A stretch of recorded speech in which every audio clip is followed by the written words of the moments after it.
carried a gas can and a shotgun. The gas can raised the shotgun to a shooting position.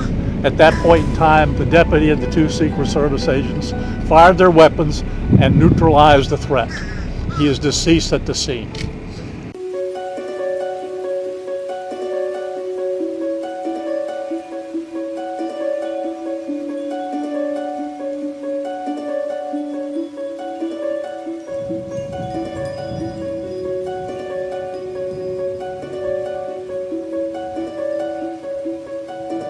At 1:30 this morning, the security detail detected that an individual had made his way into the inner perimeter of a-lago. A deputy and two Secret Service agents on the detail went to that area to investigate. They confronted a white male that was carried a gas can and a shotgun.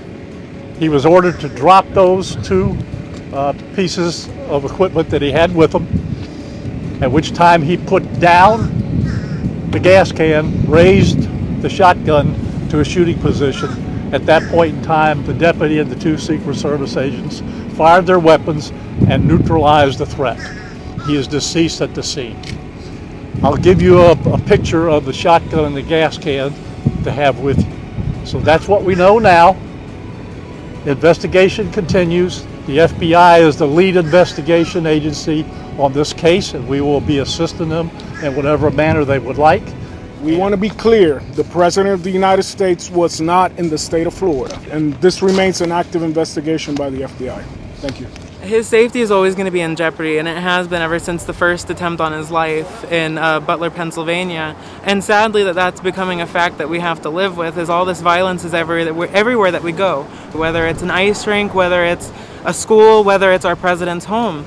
And I just feel like violence is never the answer. I'm a pacifist myself. I believe in talking, because once people stop talking, that's when things get bad. That's when problems occur and when society collapses. I do believe that. The Supreme Court's ruling on tariffs is deeply disappointing. Well, we're going straight ahead with 10% straight across the board, which was the absolute right to do. Taiwan came in, they stole our chip business, and now all those companies in Taiwan are building factories in Arizona, Texas, and various other places because they don't want to pay tariffs.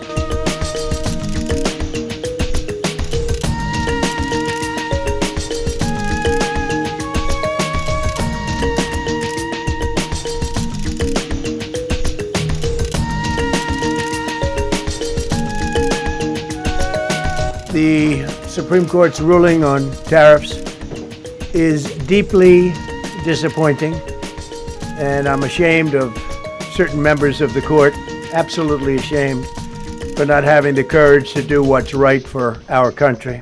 Foreign countries that have been ripping us off for years are ecstatic. They're so happy.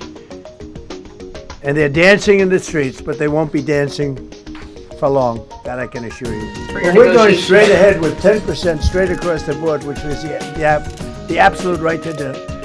And that's taking place. That's a lot of money coming into our country. And then during that period of about 5 months, we are doing the various investigations necessary to put fair tariffs, or tariffs period, on other countries. So we're doing that period, but we're immediately instituting the 10% provision, which we're allowed to do. And in the end, I think we'll take in more money than we've taken in before.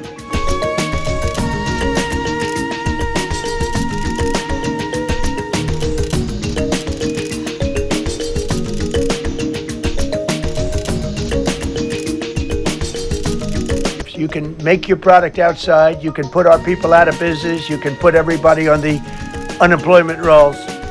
But if you're going to make a car in some other country, you're going to pay a 15, 20, 30% tariff. And those things would have never happened. We wouldn't have lost our business. Same thing with, as an example, Taiwan. Taiwan came in, they stole our chip business. They made chips.